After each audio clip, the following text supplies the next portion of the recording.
Hi friends, welcome to my channel. இன்னைக்கு 11th maths matrix and determinants exercise 7.2 third sum தான் பார்க்க போறோம். prove that அப்படினு ஒரு determination கொடுத்திருக்காங்க equal to 4a square b square c square. இதுதான் நம்ம வந்து கொண்டு வர போறோம். இத தான் prove பண்ண போறோம்.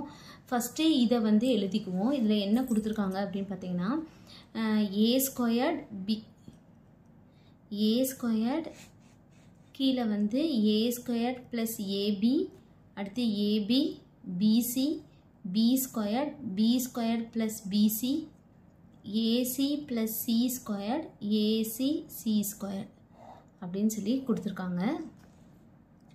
இப்போ நம்ம இத என்ன பண்ண போறோம் அப்படினு பாத்தீங்கன்னா இதுல பாருங்களே a squared இருக்கு a squared plus ab இருக்கு ab அப்படினு இருக்கு. இதுல a இருக்கு இதுலயும் இது ரெண்டுலயும் a நம்ம வெளிய எடுத்துட்டோம்னா என்ன இருக்கும் இங்க a plus b சரிங்களா.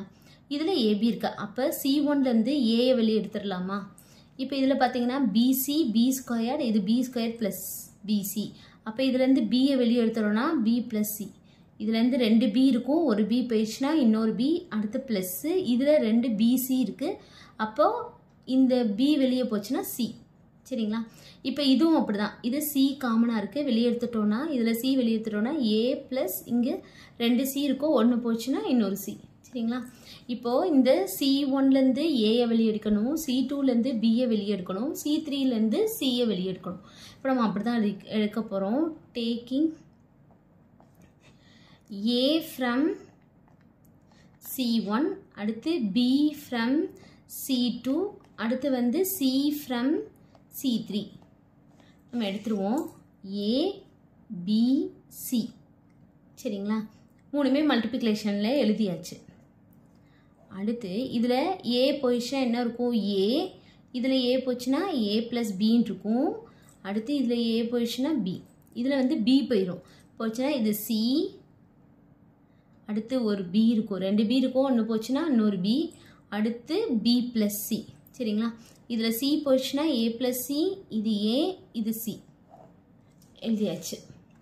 அடுத்து என்ன பண்ண போறோம் அப்படினு பாத்தீங்கன்னா ஏதாவது ஒன்னு வந்து இந்த இடத்துல 0 1 இந்த மாதிரி வந்ததுனா நம்ம வந்து 3x3 டிட்டர்மினன்ட் பண்றதுக்கு நமக்கு கொஞ்சம் ஈஸியா இருக்கும். அப்ப என்ன பண்ணனும்னா இதையும் சப்ட்ராக்ட் பண்ணி இதுலயே போட போறோம் சரிங்களா. அதாவது r1 ல போட போறோம் என்னது r1 minus r2 சரிங்களா. அடுத்து வந்து r2 ஃபர்ஸ்ட் வந்து இத போட்டுருவோம். போட்டோம்னா abc இப்போ இது r1 minus r2 அப்போ r1 வந்து a இருக்கு இது a plus b அப்போ இந்த மைனஸ் உள்ள போச்சுனா minus a minus b அப்போ இது ரெண்டு கேன்சல் ஆகும். அப்போ மேல என்ன இருக்கும் minus b இருக்கும் சரிங்களா. அடுத்து c minus b அடுத்து வந்து என்னது a plus c இருக்கும் minus a அப்போ இது கேன்சல் ஆயிடுச்சுனா c ஓகேவா. அடுத்து மீதி ரெண்டு ரோவையும் அப்படியே எழுதிடுறோம் a plus b b a b b plus c இங்க வந்து c ஓகேவா.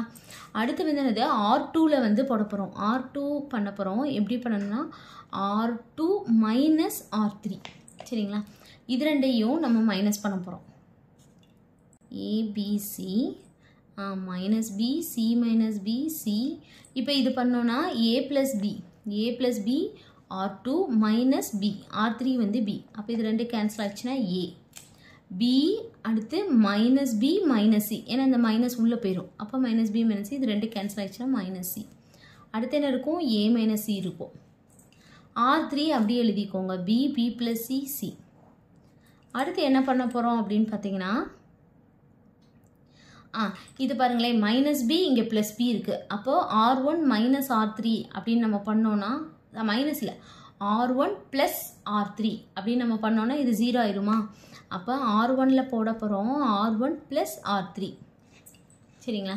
அப்ப இத பிளஸ் பண்ணோம்னா இப்போ minus b plus b அப்ப இது கேன்சல் ஆயிடுச்சுனா இந்த இடம் 0 ஆகும். இப்போ இது வந்து என்னது c minus b plus b plus c அப்போ இதுவும் கேன்சல் ஆயிடுச்சுனா என்ன இருக்கும் 2c ஓகேவா.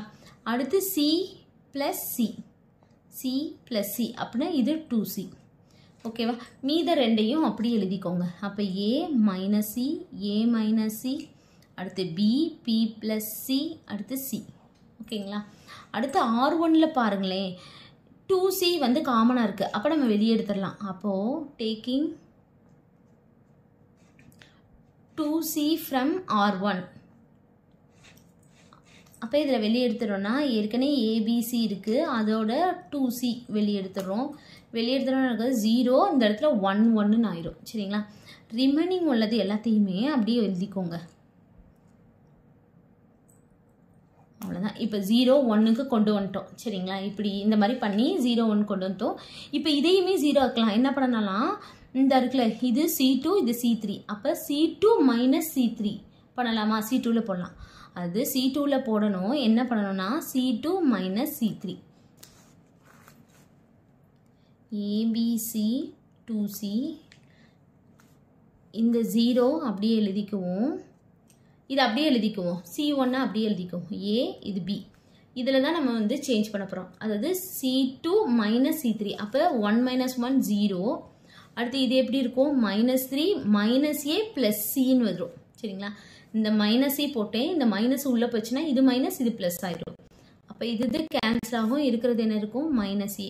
சரிங்களா. அடுத்து வந்து B plus C minus C. B plus C minus C, இது கேன்சல் ஆகும். அப்போ ஆன்சர் வந்து B இருக்கும். அடுத்து C3 அப்படியே எழுதிக்கோங்க. இப்போ நம்ம இதை டிட்டர்மினன்ட் 3x3 டிட்டர்மினேஷனில் பண்ணுவோம். சரிங்களா. ABC, அடுத்து 2C, அடுத்து இது என்ன பண்ண போகிறோம் அப்படின்னு பார்த்தீங்கன்னா, இது ப்ளஸ்ஸு, இது மைனஸ், இது ப்ளஸ்ஸு. சரிங்களா. இது 0 இது 0ன்னு முதல்ல நமக்கு தேவையில்லை, அப்படியே விட்டுருங்க. அடுத்து லாஸ்ட்டாக உள்ளதை பார்த்துக்குவோம். சரிங்களா. இப்போ 1 இருக்கா, அந்த 1 போட்டு இந்த காலம் அப்படியே இந்த ரோ மறைச்சிட்டிங்கன்னா என்ன இருக்கும், இந்த இருக்கு பாருங்க, இதுதான். அப்போது B into A minus AB. சரிங்களா. அது AB மைனஸ் AB. சரிங்களா. அப்போ ABC, அடுத்து 2C, இங்கே என்ன இருக்கும், AB ப்ளஸ் ABன்னு ஆயிரும். மைனஸ் இன்ட்டு மைனஸ் ப்ளஸ் ஆயிரும். சரிங்களா. அப்போ இது எப்படி எழுதலாம், 2ABன்னு எழுதலாமா. அப்போ ABC, அடுத்து 2C, அடுத்து 2AB. சரிங்களா. இப்போ இது எல்லாமே மல்டிப்ளிகேஷனில் தான் இருக்குது. அப்போ 2 2s என்ன ஆயிரும், 4 ஆயிரும். இங்கே ஒரு A, இங்கே ஒரு A இருக்குது, A ஸ்கொயர்ட் ஆயிரும். இங்கே ஒரு B, இங்கே ஒரு B இருக்குது, அப்போ B ஸ்கொயர்டாக இருக்கும். சரிங்களா. அடுத்து இங்கே ஒரு C, இங்கே ஒரு C இருக்குது, C ஸ்கொயர்ட் ஆயிரும். இதை தான் நம்ம கண்டுபிடிக்க சொல்லியிருக்காங்க. சரிங்களா. இந்த 4A2 B2 C நம்ம கண்டுபிடிச்சிட்டோம். அவ்வளோதான் இந்த சம். தேங்க்யூ.